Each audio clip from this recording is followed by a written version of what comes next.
આગળ સમાચારમાં વાત કરીએ તો વડોદરાથી સમાચાર સામે આવી રહ્યા છે। વડોદરાથી સમાચાર પ્રાપ્ત થયા છે, જેમાં વિશ્વામિત્રી નદીના કાંઠે માટીના પાડામાં ધોવાણ થયું છે। નદીના કાંઠે માટીના પાડામાંથી માટીનું ધોવાણ થઈ રહ્યું છે, જેના દ્રશ્યો સામે આવ્યા છે। માનવ સર્જિત પૂરથી બચવા આ વિશ્વામિત્રી પ્રોજેક્ટ હાથ ધરવામાં આવ્યો છે। તો વિશ્વામિત્રીને ઊંડી અને પહોળી કરવાની જે કામગીરી કરવામાં આવી છે, જેમાં નદીના કાંઠે ઊંચા બનાયા છે માટીના પાડા અને તેનું ધોવાણ થયું છે। તો વરસેલા વરસાદમાં જ પાડામાંથી માટીનું ધોવાણ થયું છે, જેમાં માટીનું ધોવાણ થતાં પાલિકાની કામગીરી પર સવાલો ઉઠ્યા। વિશ્વામિત્રી અન્ય નદીને મળે છે ત્યાં નથી થઈ કામગીરી, તો પાલિકાની કામગીરી પર સવાલ ઉઠ્યા છે। માટીના પાડા ન ધોવાય તે માટે વિશિષ્ટ ગ્રાસ ઉગાડ્યું હતું અને વરસાદી પાણીમાં ઉગાડેલા ગ્રાસ સાથે જ તેનું ધોવાણ થઈ રહ્યું છે। તો વડોદરાની વિશ્વામિત્રી નદીના કાંઠે માટીના પાડામાંથી ધોવાણ થયું।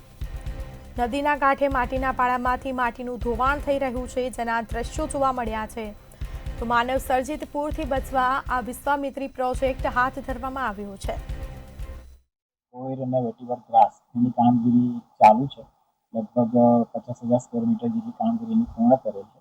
એ કોઈર સ્ટેબિલાઇઝેશનની કામગીરી માટીનું ધોવાણ અટકાવવા માટેની જ કામગીરી છે, એટલે માટીનું ધોવાણ થતું અટકાવી શકે। શું લાગે છે આ વર્ષે તમારું માટીનું ધોવાણ અટકી જશે?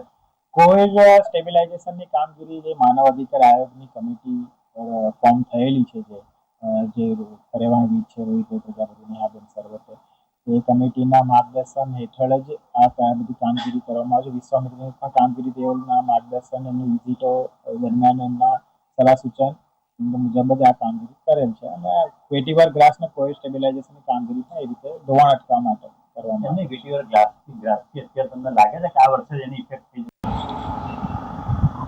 વડોદરામાં હવે ચોમાસાનો માહોલ જામ્યો છે અને મેઘરાજાએ તેની અનરાધાર કૃપા શહેરીજનો પર વરસાવે છે।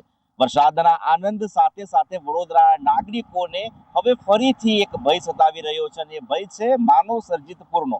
ગત વર્ષે વડોદરાની અંદર જે પ્રકારે પાલિકાના અનગઢ વહીવટને પરિણામે માનવ સર્જિત પૂર આવ્યું હતું, ત્યારબાદ વિશ્વામિત્રી પ્રોજેક્ટ જે ખૂબ મહત્વનો કહી શકાય તેવો રાજ્ય સરકારની નાણાકીય સહાય સાથે વડોદરામાં શરૂ થયો અને વડોદરાની આ વિશ્વામિત્રીને ઊંડી પહોળી કરવાની કામગીરી હાથમાં લેવામાં આવી। અલબત્ત આ કામગીરી હવે પૂર્ણતાને આરે છે, પરંતુ વિશ્વામિત્રી પ્રોજેક્ટ માટે જે નદીને ઊંડી અને પહોળી કરવા માટે જે માટીના જે પાડા બનાવવામાં આવ્યા હતા, એ પાડા હવે આ ચોમાસાના બીજા કે ત્રીજા વરસાદમાં જ ધોવાણને આરે આવ્યા છે। આપ જોઈ શકો છો દ્રશ્યોમાં એ પ્રમાણે આ જે પાડા છે, પાડા પરની જે માટી છે, એ માટી ધોઈને સીધી વિશ્વામિત્રી નદીમાં વહી રહી છે। ત્યારે પાલિકા દ્વારા આ પ્રોજેક્ટ અંતર્ગત કરવામાં આવેલ લાખો કરોડનો ખર્ચ આવનારા સમયમાં માથે પડે તેવી સ્થિતિનું નિર્માણ થયું છે। અલબત્ત જે રીતે વિશ્વામિત્રીની વહન કેપેસિટી છે, તેની સામે ઢાઢર નદી જે છે, એ ઢાઢર નદીનું વહન જે છે એ ખૂબ સાંકડું હોવાને કારણે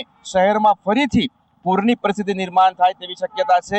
જે પ્રકારે વિશ્વામિત્રી પ્રોજેક્ટને લઈને સત્તાધીશો દાવા કરી રહ્યા છે કે વડોદરામાં પૂર નહીં આવે, પરંતુ વાસ્તવિકતા એ છે કે વડોદરાની આ વિશ્વામિત્રી નદીને ઊંડી પહોળી તો કરવામાં આવી રહી છે, પરંતુ આ નદી ઢાઢર નદીમાં જ્યાં મળે છે એ તમામ જગ્યાઓને ઊંડી પહોળી ન કરાતા કદાચ ઢાઢર નદી આવનારા સમયમાં વિશ્વામિત્રી નદીનું પાણી નહીં સ્વીકારે તો શહેરના નાગરિકોને ફરીથી પૂરની સ્થિતિનો સામનો કરવો પડશે।